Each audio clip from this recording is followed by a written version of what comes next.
impeachment kay VP Sara.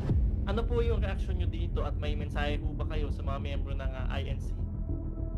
Okay, ang tingin ko dyan, Attorney Danny, is Harry Roque at dating Senator Leila de Lima naglabas ng opinyon patungkol sa magaganap na peace rally ng Iglesia ni Cristo.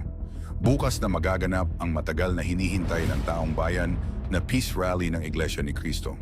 Dito ay agad na ibinahagi ni Roque ang mga pagtutul ng Iglesia ni Cristo sa gagawing impeachment complaint laban kay VP Sara. Dagdag pa ni Roque na walang pinapaboran ang Iglesia ni Cristo bagkus ay gagawin nila ang peace rally sa buong bansa bilang patunay na dapat manaig ang kapayapaan sa bansa. Meron ring gagawing rally ang iba't ibang grupo para sa Walk for Peace para kay Inday Sara Duterte para suportahan ang mga hakbang na gagawin ni VP Sara sa bansa. Samantala, nagsalita rin si dating Senator Leila de Lima na ang gagawin ng Iglesia ni Cristo na rally ay karapatan ng bawat isa. Dagdag pa nito, naniniwala siya na matatapos ang impeachment kay Vice President Sara dahil umano, maraming mas gustong ipa-impeach si Duterte, minaliit naman ng dating senador ang kakayahan ng Iglesia ni Cristo. Nagpapatunay raw na mas marami ang gustong impeach si Sara dahil lamang sa inilabas na survey ng SWPS, niya minority lamang sila dahil mas marami umano ang gustong patalsikin si VP Sara sa pwesto. Sa ngayon ay hindi pa naglabas ng kanyang komento si VP Sara patungkol sa gaganaping rally bukas. Pinas nang sa ganon lahat ng mga Pilipino sa iba't ibang panig ng daigdig ay marinig ang kanilang mga boses. Ang pag-uusapan po natin ngayon ay magkakaroon po ng isang napakalaking pagtitipon na pinangunahan po ng Iglesia ng Cristo bukas.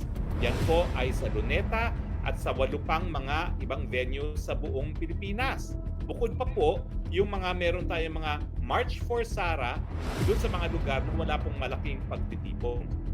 Now, dahil ang namumuno po nito ay ang Iglesia ni Cristo, sinabi nila sa kanilang anunsyo na ang kanilang pagtitipon ay para sa kapayapaan. At syempre, bago naman inanunsyo ito para sa kapayapaan, sinabi naman talaga nila na kanilang pagtitipon ay para tutulan ang impeachment ni VP Sara dahil ayaw nila ng gulo. Bagamat, linilinaw nila na hindi sila pumapanoy sa Marcos versus Duterte, sila ay para sa kapayapaan, bagamat nando rin yung kanilang pagtutol sa impeachment. Pero tayo naman po ay Kongreso ng Mamamayang Pilipino na pwede niyong ipaalam, iparating ang inyong mga saloobin. Now, bakit ba nagtitipon-tipon? Well, yan po ay isang karapatang pantao. Yan po ay karapatan na hindi lang nakapaloob sa ating saligang bansa sa Pilipinas, yung malayang pananalita, malayang pag-iisip, at yung pagtitipon-tipon ng malaya sa mapayapang mga pamamaraan para iparating ang hinaing sa gobyerno. So, bagamat ang panawagan ay kapayapaan, alam natin na ang aktual na naging antecedent itong patawag na pagtitipon nito ay dahil din para tutulan ng impeachment ni Inday Sara. So marami sa atin ay sasama dyan dahil nga naniniwala tayo na hindi dapat ini-impeach ang Inday Sara na pinakamaraming boto nakuha sa kasaysayan ng Pilipinas, 32 million.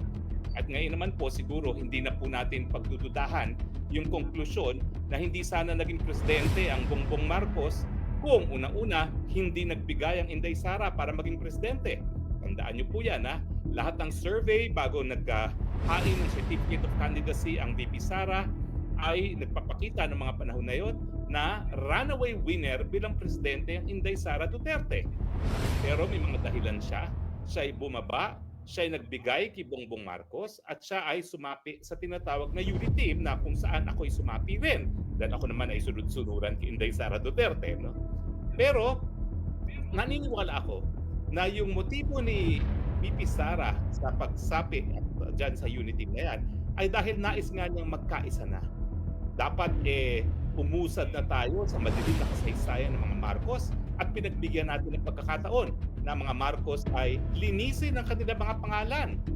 Yan ang at least inasahan ko nung ako'y sumapi mismo sa unity at umakyat sa entablado ni Bongbong Marcos Jr. para sabihin na dapat siyang sunod na presidente ng Pilipinas. Siyempre, alam natin ang ama niya ay kilala bilang isang diktador, pumatay, nagpakulong, nanakot ng mga kalaban sa politika. Isinarado ang Kongreso, isinarado ang mga mamamahayag, ang mga pamamahayag, mga dyaryo, pati mga telebisyon, at nagdeklara ng martial law kung saan siya mismo ang naging Kongreso at Presidente.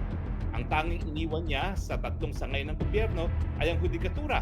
Pero maraming naniniwala na yung mga desisyon ng hudikatura ay desisyon ng isang rubber stamp Supreme Court. Gaya ng mga napakadaming kaso na nagpo-question doon sa legal at faktual na basehan ng pagdedeklara ng martial law na dinismiss ng Korte Suprema dahil ito daw po ay political question. Tanging ang presidente lang ang makasasagot dahil siya yung merong mga access sa informasyon na nagsasabi na merong banta talaga sa Republika. Ang sumunod po ay 20 taon ng diktadurya na sinupilang karapatan. At siyempre po, yung matinding pangungurakot sa kaban ng bayan.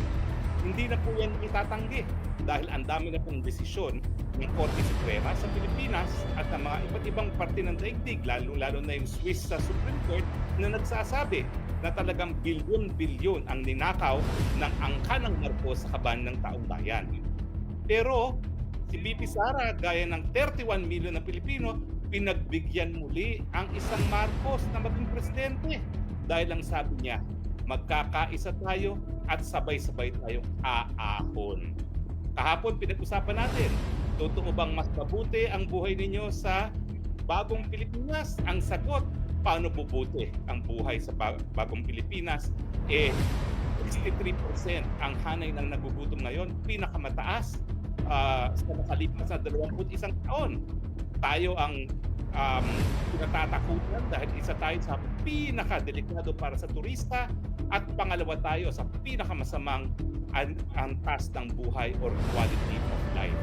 Kaya ang konklusyon, dahil ang kamatis ay 300 pesos nga per kilo, 30 pesos kada kilo, at walang tigil pa rin ang pagtaas ng presyo ng bilihin, kulang ang trabaho, maliit ang sweldo, ang naging konklusyon kahapon ng ating mga kababayan sa Kongreso ng Mamayang Pilipino, hindi mabuti ang buhay, hindi mas mabuti, mas malala ang buhay sa bagong republika.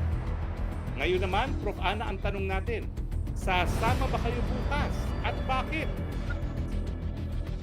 Okay, ang tingin ko dyan, Attorney Danny, is that, okay, I have to relate that to the survey results. Diba?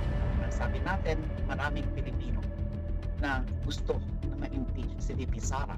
So we can say that that is currently the pulse of the people na pwede pang madagdagan, lalo na pag mag-umpisa na yung impeachment proceedings. Now, syempre yung INC, of course, karapatan naman nila yan kung gusto talaga nila magkaroon ng ganyan, mga rally.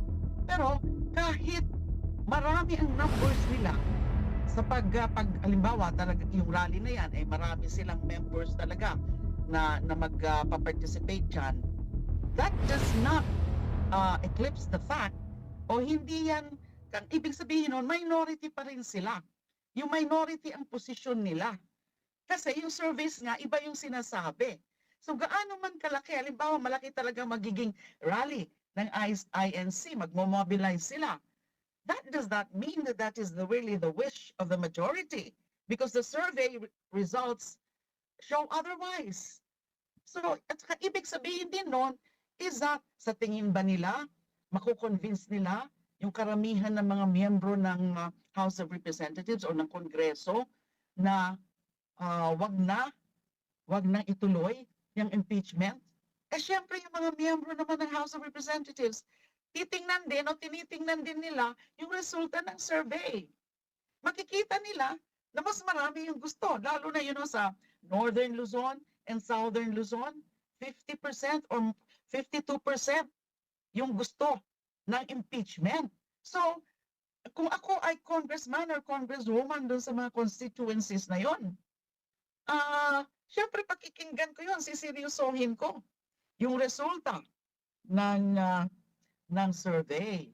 So it doesn't mean that just because there is a religious bloc na gagawa ng ganyan rally, at kahit gaano sila kalaki dyan, karami dyan, hindi pa rin yan yung gusto ng karamihan ng Pilipino. So yun ang aking pananaw dyan, Attorney Danny.